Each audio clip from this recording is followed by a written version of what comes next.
everyone, and welcome to the Cop Council. How are we all? Hopefully all of you are on a fantastic day from wherever you are around the world, and welcome to our match preview show for Liverpool's first Champions League game of the season against AC Milan. And, you know, how good does it feel to have European nights back at Anfield, of course? You know, to everyone that's going to the game, you lucky son of a guns. I hope I was going, but, you know, it's just fantastic that Champions League football is back. And, of course, I've got some very special guests to talk about the fixture as well. First of all, we've got Owen from the Cop On podcast. Owen, how are you doing, mate?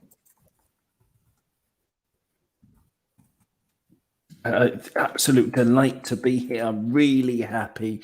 I'm a little bit disappointed I didn't watch the Man U game because I just assumed they would brush past the young boys as though they were young boys. But in fact, no. But there you go. Apart from that, I'm absolutely chipper. Thank you very much. Absolute pleasure, my friend. And of course, we've got Jack as well from Jack McAllister. Jack, how you doing, mate? Not too bad, mate. Yeah, I watched the second half of that Man United game, and it was lovely viewing, Owen. I think we'll all watch the highlights tonight. It was dominating from the Swiss side anyway. Obviously, Man United got down to 10 men, but Man United on the commentary team aspect and the side sounded like the best side since football began. Since they've signed Cristiano Ronaldo, but it was lovely to see him whinging, rolling around on the floor, and that all good stuff anyway. But yeah, cheers for having me on, mate, and everyone in chat. Hopefully, having a lovely evening. Absolute pleasure, man. And to be fair, yes, as Owen and Jack has said, that's all laugh at Manchester United. I seen on Twitter that a ton of people were, you know, after Ronaldo scored again after goalkeeper error. In my opinion, just went straight to his legs. But I just saw on Twitter a load of people saying, "Oh, here we go, we're going to score 3, we're going to score 4." Then Wan-Bissaka did get sent off, and then the rest is history as well. And they can't beat young boys anyway. But look, let's all take a moment to laugh at Manchester United anyway. But, you know, like we said, we are Liverpool. Let's focus on Liverpool. And Ben's in saying, yes, lads, laughing at United. Don't worry, Ben. I think all of us are, to be fair. Alan's in as well saying, up young boys. Chris says, evening all Manchester United fans. And then Doug with young boys and laughing faces as well. Now, of course, Liverpool versus AC Milan is a very iconic game, I would say, in European football. Of course, we all know it for one very special game in particular, and that is, of course, Istanbul in 2005. This is actually the first time that Liverpool and AC Milan face each other that doesn't contain a Champions League trophy. It's the first time that Milan will be coming to Anfield, and, of course, us going to the San Siro to face AC Milan. Of course, we've been there before to face Inter Milan as well. But Owen, I'll ask you this first. You know, of course, Istanbul 2005, one of the most memorable games ever. I think, you know, not only in Liverpool's history, but in football history itself. You know, what can you remember of the game? And, you know, I remember myself as very, very young when I was first getting into football. But, you know, what was your experience of that game and the feeling after it? Well, remember is a funny word for it because I was 25 and I was living in Bristol at the time, and I went to the pub very early. I knocked off work at 5 o'clock and got to the pub by 5:30, and it was the pub with the biggest screen that I could find, and I got the table right in the front, and I started on the Guinness at 5:30, and I can't remember what time the kickoff was, but of course there was extra time, there was penalties. I sort of remember the end of the match. I sort of remember the match itself, but then, and the elation, the absolute cannot believe it elation at the end. But the rest of the night is an absolute blank because I was too drunk. And so when it got to 2019, for me, it's got much sweeter memories. Not for the match itself, because you'll never get another match like that. I mean, I hope there is one. But I mean, we had Barcelona, I suppose. I don't know. There won't be another match like that for a while, probably. Let's put it that way. You know, but you know, when it happens again, if it happens again, I encourage everybody to not get completely plastered like I did, because I just don't remember the end of the night. I think it had something to do with tequila, but I've no idea. Tequila brain cell. I don't know. But it was unbelievable. The match itself, halftime. I remember, I was watching it with my ex-girlfriend at the time. She left at halftime, and I was like, yeah, well, shall I go with her, or shall I stay? And they were playing such beautiful football, Milan. It was in a way, although very heartbreaking, it was glorious to watch in a way. How brilliant they were, with Kaká especially. We had no answer for him. Us fans had no answer, but Rafa did, bringing on Didi Hamann, who marked Kaká out of the game, and the rest was history. It was unbelievable. And then the end of the night, no idea. I woke up the next day on the floor in my room, and we had the 5th one in the bag. Yeah, definitely. To be fair, like that sounds like a perfect night, just to remember little bits, but then, it's always good to go, did that actually happen? I think that's the after effect after it. But Jack, what are your memories as well from it? Because of course, there was another final that happened, 2 seasons after Athens, of course.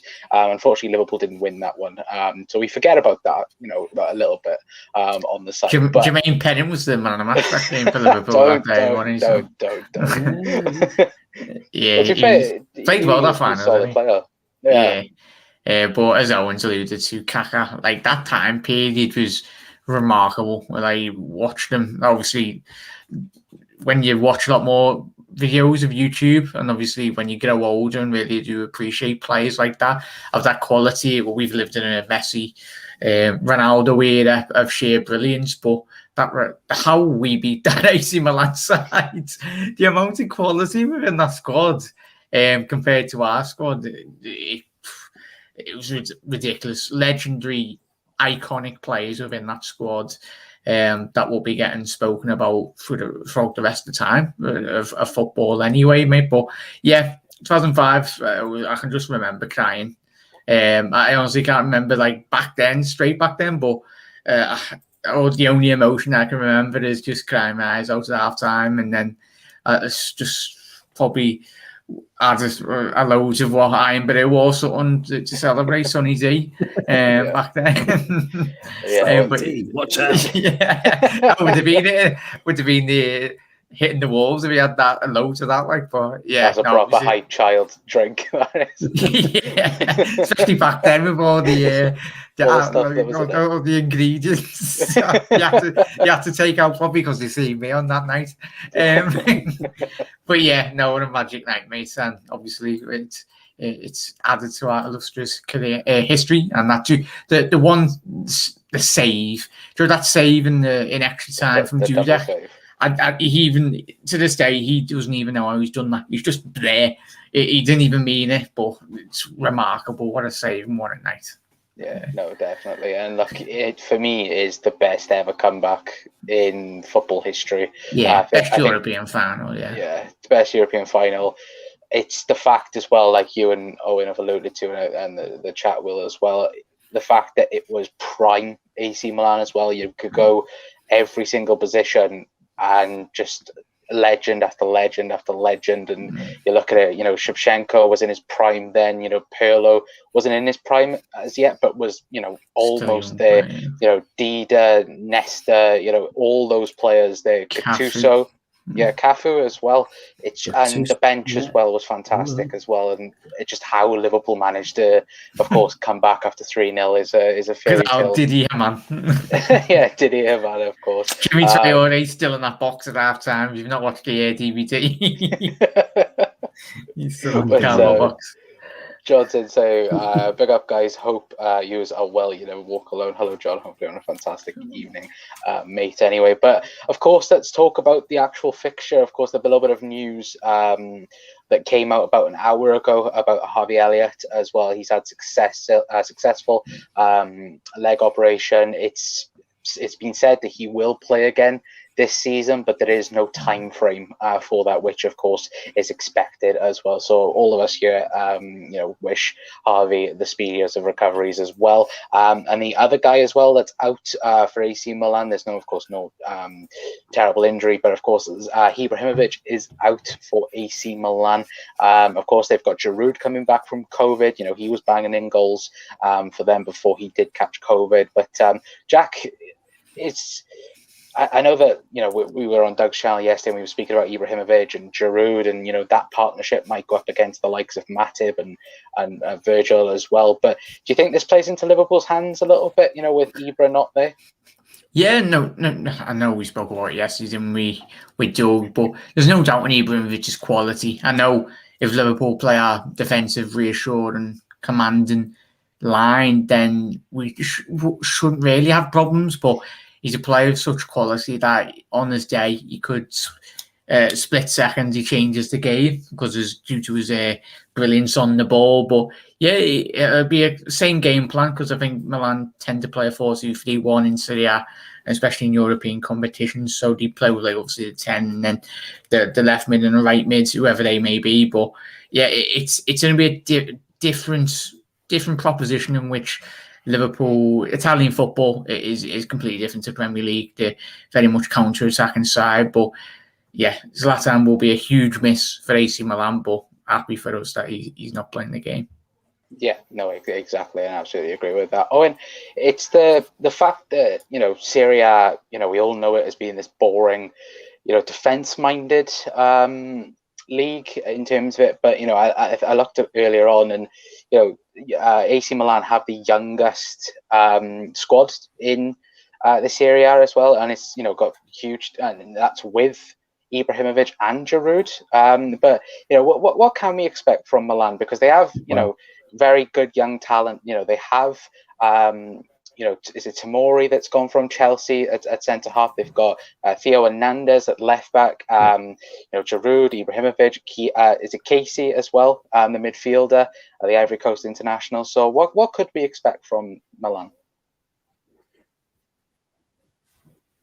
Well, I don't know too much about them, because I don't have time in my life to watch Serie A as much as I would like to, because I think, that stereotype of Italian football being boring, I think, the Italian national team went some way to dispelling that, with their hugely exciting team having loads of Serie A players in it.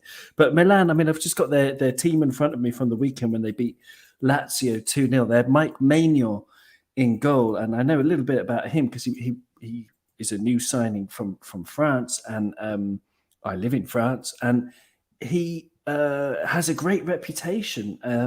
There are lots of people who thought, me included, that he should have taken Hugo Lloris's place in the national team in the Euros. He's had a great few seasons, really, solid shot stopper, really good shot stopper, and so he's going to be, I don't know, he just seems like a very solid player. And then, as you said, Tomori at the back with a very experienced Romagnoli, Theo Hernandez on the left and Calabria on the right. Then they had Frank Kessié, very highly thought of defensive midfielder. I haven't seen him play very often, maybe just 3 or 4 times, but I have kept my eye on him because of his reputation. And he looks, he's very combative. He doesn't have, the sort of grace and, grace and passing ability of Fabinho, but he's good. He's very solid. He's very all action. So he's a good player. Tonali, I don't know much about him, also a defensive midfielder. And then they played 4-2-3-1. In front of them, they had Florenzi, who's got a great cross on him. But apart from that, I don't know if he's that dangerous, but I don't know too much. Leao, who's in good form. I looked at the stats on him, 22 years old, exciting winger. And players that unfortunately I don't know about. Rebic, who got 2 assists in that game, in the 2-0 win at the San Siro for AC Milan on Sunday, and Diaz, who I'm afraid I don't know, because I don't watch enough of that. Brahim Diaz, his name is. But there you go. So that's a little bit that I can share about them. And of course, they played 3 matches in Serie A. They've won all 3. So yeah, they're pretty happy, and I imagine they'll be coming into this game with quite a lot of confidence. Yeah, definitely. And I think one of the people that I think many people are raving about is that Diaz, because he joined Real Madrid so young in his career, and apparently last season did very well. I think he was at Milan last season. I think a lot of people were very much praising him for that. Anyway, Helen's in. Hello, Helen. Hopefully having a fantastic day. Chris says, first European game at Anfield for the first time. Our fans back should be rocking. I'm going to the game tomorrow. Can't wait. Hope you enjoy, Chris. Hopefully the Reds can bring more of a joy evening as well. I don't think Milan are as strong without Ibrahimovic, says Helen as well. But Jack, I'll ask you this. Of course, we spoke a little bit about Harvey Elliott and his injury, and I think now many people after the Leeds game has thought, what's next for Liverpool, and will Jurgen change things now? With squad rotation, with 3 games per week happening. We've spoken about, of course, injuries to our centre halves, Joel Matip. We know how good Joel Matip is, but, how long are we going to get him for? I know many people think Canate should come in, Andy Robertson as well. I've seen a few people saying Simica should play against Milan as well. But do you think Jurgen will start to change things up for this game, going for Palace as well, or do you think he'll stay with the tried and trusted back 4 and the reliable midfield? My heart's saying yes, rest Matip with all costs, but my head's saying you don't really want to change it. Considering it's your first game, you want to be out the blocks early, get 3 points on the board. But it's something that Jurgen Klopp didn't do too well last season.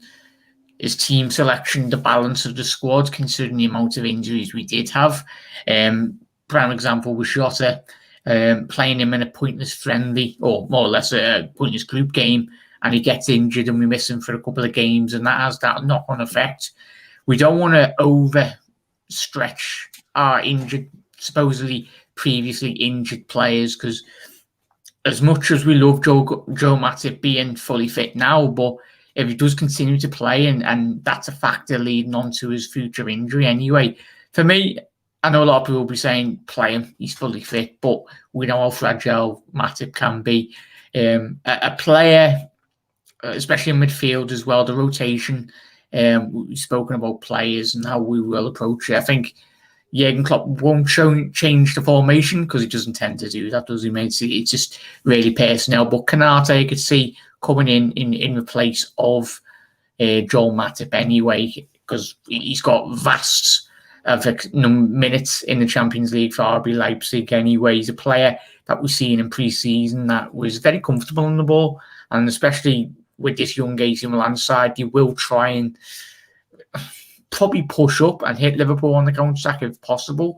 But I think it very much will suit the style of Canate a bit more in terms of his ability to play around with the ball, mate. But possibly, I'd probably keep Oldham, Robbo at left back as well. Just keep him in.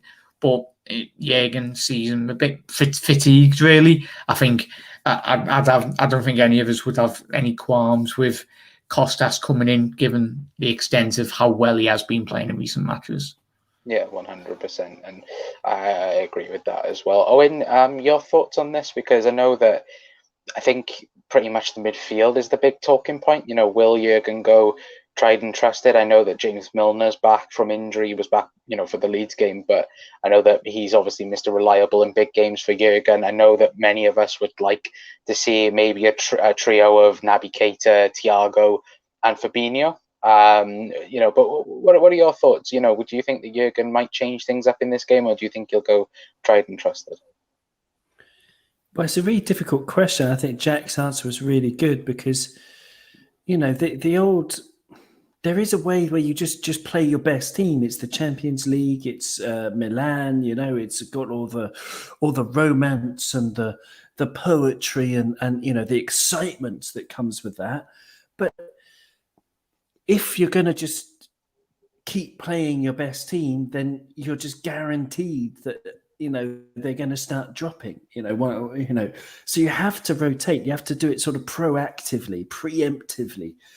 But I wouldn't like to rotate more than 3 players. I know in the past, Klopp, very memorably against Everton that time where, he has done it on quite a few occasions of just like change 9 or 10 or 11. But usually, apart from that Everton game that we won 5-2 with the Divock and Shaq on fire, then, most of the time your team lacks rhythm.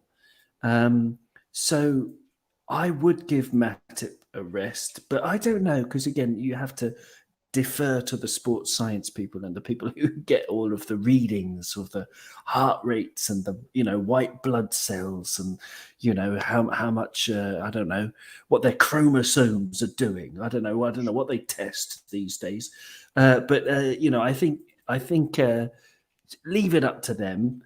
But if there is even the slightest minuscule doubt, or even if not, given the history of someone like Joel Matip, maybe give him a rest. Bring Tsimikas in, because I think Robbo's getting back to somewhere near his best, but don't overblow it with Robbo either. And in midfield, Thiago, probably play him. Him, Henderson, Fabinho. They don't probably need a rest already.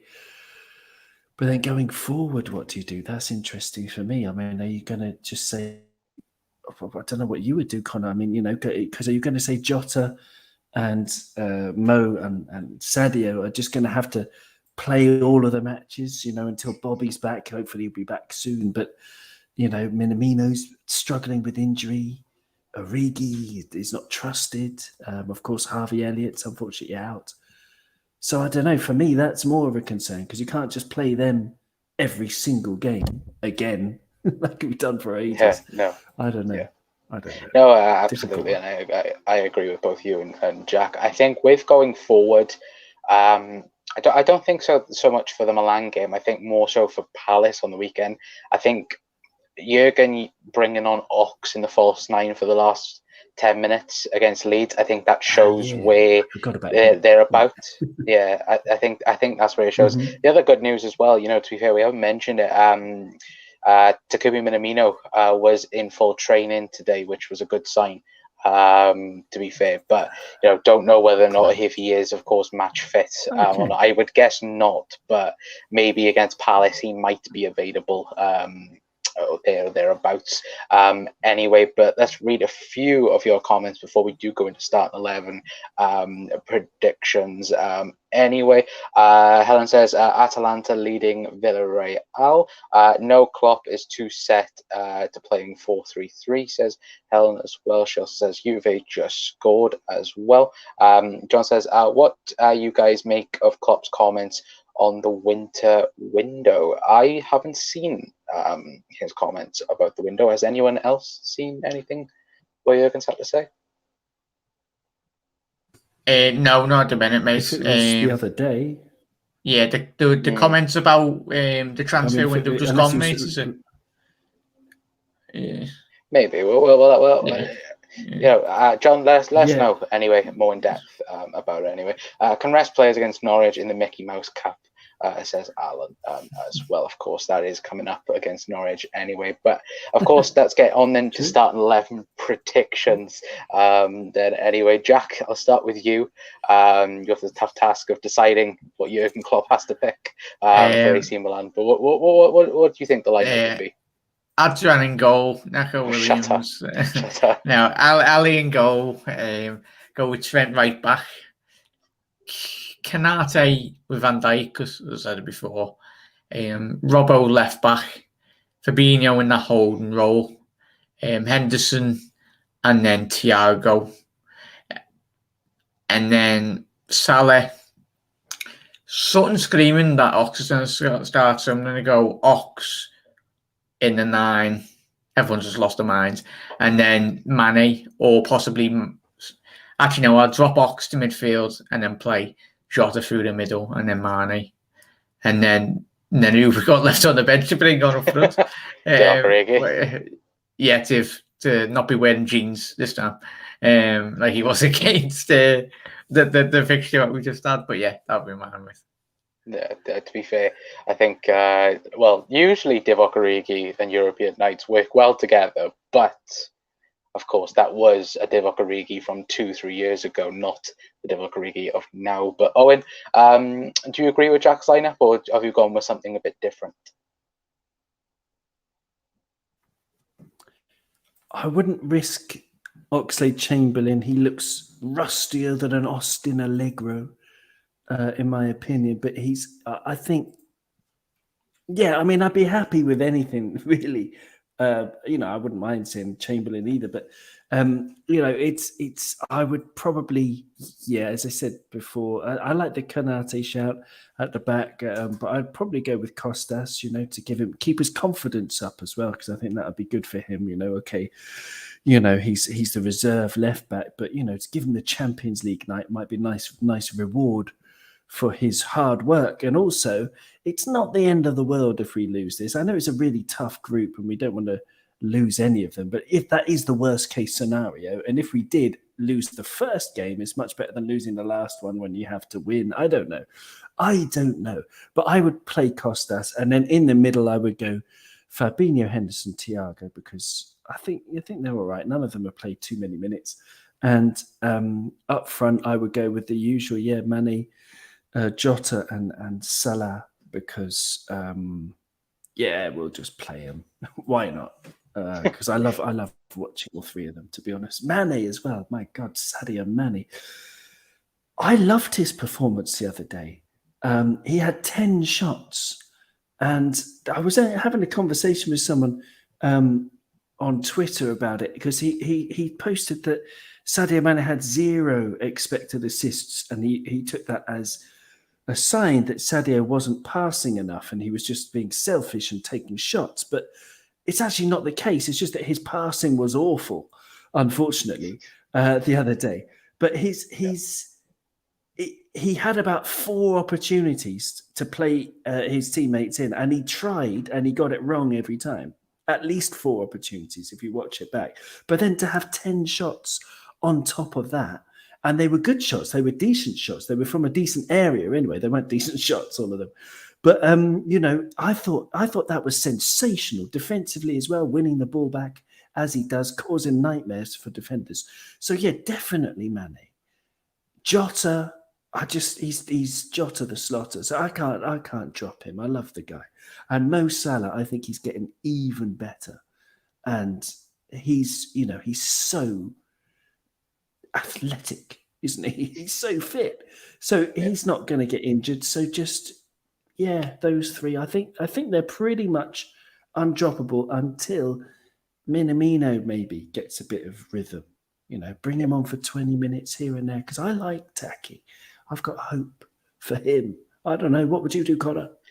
To be fair, I'll show you what I'll do in a moment. But to be fair, I did compare Yossi Benayoun to Taki Minamino in pre-season. So, they both did have no physical attributes, but they I say Taki probably a bit more than Yossi Benayoun, but I think back between 2007 and 2010, Yossi Benayoun for me was one of the most underrated players at Liverpool, for sure. And I think Taki could be that as well. But this is what I would do personally against AC Milan. I've gone Ali, Trent, of course, keeping the partnership, Joel Matip, and Virgil, gone with Andy Robbo, Fab, Thiago, Naby Keita I've gone for. It was between him and Jordan Henderson for me, but I've gone with Naby Keita, and then I've gone Mo Salah, Thiago Jota, and Sadio Mane as well. I think pretty much, I think changes will come against Palace, me personally. I think you have to go for AC Milan in this game. Like you said, in this game, it isn't make or break now, but it is where I think Liverpool have to win all of the home games. Like we did back, in, I think the year we won it, when we beat Napoli, PSG, and Red Star Belgrade as well. So I think that is what we have to do again, is to make sure we get all 3 points in each and every single home game. And then, the away get how many points are we saying to qualify in this group? How many points do we think will get Liverpool over the line? 12 for 10 me. usually, does it? 10, 12, yeah. I think given, obviously, I think there will be a couple of draws between, obviously, us, Milan and Atletico, and it just depends how well. Who's doing it?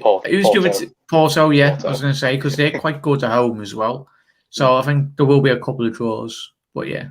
But as you said there, Connor, we can get 9 points, especially from home games. You mentioned that. I remember getting beat by Red Star Belgrade away. That was one of the weirdest fixtures anyway, but I still have nightmares over that game. Remember when Shaqiri was like banging form in his Liverpool career and couldn't go due to political reasons, and I think all of Liverpool Twitter lost their minds when, of course, he couldn't travel to it anyway. But of course, guys, let us know your starting 11 predictions in the comment section before we do go on to score predictions. Chris has gone Alisson, Trent, Kanate, Virgil, Robbo, Fabinho, Hendo, Thiago, Salah, Jota and Mane. I expect Kanate or Gomez in for Matip, as Matip needs to be rotated out, in my opinion. One question I will ask, and it can be for either you, Owen, or Jack. Do you think that Joe Gomez is more so a backup for Trent at the moment, with Nico Williams, I say in and out with injury, because apparently he's suffering with a very I think someone said fractured toe, which is causing him to miss games, which I don't know if that's true or not. But do we see Joe Gomez more as a backup for Trent at the minute, more than a backup centre back? Yeah, good on. Either one. Well, yeah, okay. I mean, I didn't know that about Nico's injury, but yeah, I mean, I was thinking today. I keep calling him Connor Randall, but that's the wrong Connor. The Connor Bradley, the young 17-year-old, I believe, or 17-year-old in reserve. Everyone's got high hopes for him. Is he third choice? I don't know. With Joe Gomez coming back from injury, do you want him really sprinting up and down the line as much as anything? I don't know. Again, it depends on the sports science guys. If they think he can handle sprinting up and down the line that he would need to do it right back, then yeah, I mean, you know, he's an experienced player. He's not that good under the high ball, as we know, the high diagonal ball, but he's pretty damn good at most other things. His passing's underrated. He's a really talented guy. So yeah, I would say Joe Gomez is the backup for Trent. Yeah, I mean, probably, unless Connor Bradley is as good as the hype, in which case he can be a backup. Yeah, definitely. Jack, anything to add on that? Yeah, I was just thinking, as you know, speaking there, mates, considering how much Liverpool play through the fullbacks, and basically Trent's more or less a midfielder / winger anyway, how far he goes forward. I'd even be interested to see Henderson play right back, or Milner, like players that have got the ability to, from a midfielder, in terms of creative output. And then that's if you have a fully fit Fabinho, who can very much fill in that space down the right. And obviously Matip and Van Dijk having the ability to shift over. But it's interesting. Well, it's the beauty of having all these players in it, mate. If we had all them fully fit, then, and if a couple of injured players do get injured, then there's capable replacements for them. And I think you could probably even look to Kanate anyway. I'm pretty sure he's quite rapid over a certain 20-30 yard per space anyway. So we've got options this season. Well, yeah, we have, to be fair. And I think, to be fair, on that point, I think Kanate did play a few games of right back for RB Leipzig. So, you know, of course, versatility, as Jurgen Klopp does love.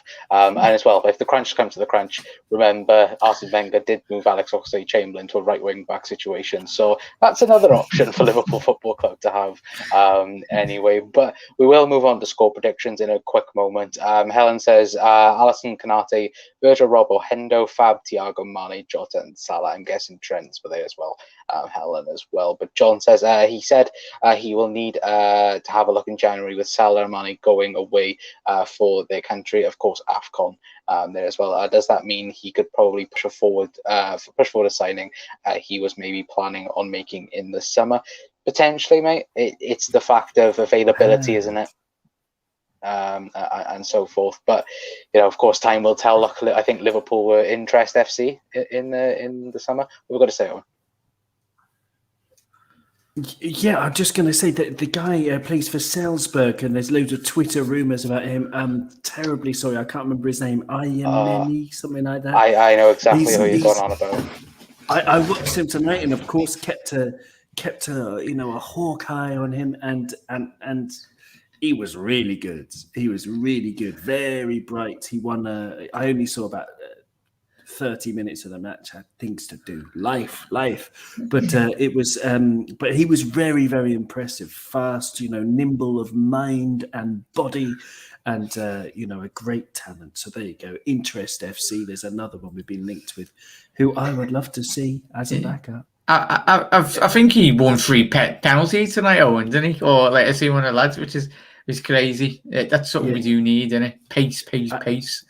I saw 2 of them. One of them was very, very, very soft. It shouldn't have been a penalty, but the other one was a clear penalty. But yeah, really good. He nicked in front of the keeper who brought him down. It was a clear penalty. The first one was like a normal shove, and he sort of fell, and the ref bought it. It was very, very soft, but yeah, no, very nippy player, really, really good. So that would be great. But I didn't know that Klopp said that about the winter. So yeah, it's interesting, though. And pre-contract agreements as well. Everyone just obviously players can get pre-signed if they enter in the last 12 months period. Well, the last 6-month period. Anyway, that is very, very true. And whether or not Mbappe hashtag in 2022 is going to happen next year. We can hope. Unless we all win the lottery, mate. We're not going. Mate, look, plenty can happen in 6 months' time anyway. But of course, we'll move on to score predictions. Anyway, personally, I'm going to go for a 2-0 Liverpool win. I think, Liverpool. I think this will very much be like a Leeds game. In my opinion, where I think they'll just try and hit us on the counter attack, and I think the midfield battle, of course, will be the big, where the game's going to be won or lost. Similar to Leeds, of course, we've already spoken about Leeds and their midfield and that, but I do think it will be a very similar type of game anyway. But Jack, your score prediction, mate, for the game? 4-0. I said 5-0 yesterday's one. Got to be positive, haven't you? As long as we win, that's the most important. But I think just the factor of the crowd back. I know AC Milan are a tremendous side, and you will give Liverpool problems tomorrow night. But I think the press are just not unlike us or City or Chelsea within the Serie A in terms of the sheer press and the combative nature. I think if we can get a nice early goal, then like we see in the tempo, like we seen this week against Leeds, that was probably the best tempo that I've seen from Liverpool in a very long time. That was due to obviously both teams playing the way they do. But I was going to say that's a sensible one, but 4-0 is a bit mad. I go 4-0. Yeah, I'm staying with 4-0. Well, to be fair, if you get it right, then then I'm putting the lotto numbers on it. But yeah, it could happen. Look, it's the Champions League. It's the stuff of dreams, isn't it? But Owen, what's your score prediction for the game, mate? Well, I just look at stats and results and a couple of their players. I don't know that much about AC Milan, but it's Liverpool. As Jack was saying, our tempo looks good. We played one more league match than they have, and I think that actually makes a difference at this stage of the season. I think we should have a bit more togetherness. I loved Henderson's performance. I know you didn't have him in your team, Connor, but I loved his substitute appearance. He played 3 or 4 absolutely delicious passes. So I think Henderson's going to have a good game. I think apparently AC Milan are quite weak at defending set pieces, and they're not very good at winning headers. So I predict a Virgil van Dijk goal from a corner. I predict Mo Salah to score because Mo Salah's going to score. I predict Sadio Mane is going to score. But they are apparently dangerous on the counter attack, so I'm going to say 3-1. Okay. To be fair, I think that's a very reasonable score, unlike Jack's 5-0 that he did yesterday, and then the 4-0 today. Well, go 6-0 today. The fact is, one of these days, I remember we did an Everton preview, and you said like 8-0, and like when it was 5-0 at one stage, I was like, okay, this could actually be a thing, and then like it's never worked since. So maybe one day it might work. Yeah, the Roma game years ago, I said to all the lads, take my predictions with a lot of pinch of salt. Better than the Soccer AM like predictions that he had years ago, or Gillette Soccer Saturdays. Not as bad as Paul Mason's predictions. To be fair, one of the things I want them to bring back is, do you guys remember Fan Zone? They used to have 2 fans. Yeah, like that. I want them to bring that back because I thought there was like golden memories with that. Like I remember Liverpool. That was like the first very like that's like probably what fan channels are now, isn't it? Yeah, but live on Sky. Well, maybe not on Sky. Maybe they might be on something else as well. Anyway, but guys, thank you so much for tuning in. That has been our AC Milan preview. Please go over to the Cop On podcast as well and to Jack Mac LFC. All the links will be in the video description down below. Fingers crossed as well. If any of you are going to the game as well, hopefully Liverpool can get the win. Of course, the first European night back in 18 months. I think the last European game was, of course, with fans anyway, was of course sadly Atletico Madrid, but hopefully it can be a little bit different as the Reds can hopefully beat the Italian maestros in AC Milan anyway. But guys, please stay safe. Of course, there is still threats out there, but just stay safe. And yeah, fingers crossed. We'll see you all next time. Ciao, Reds. Never walk alone.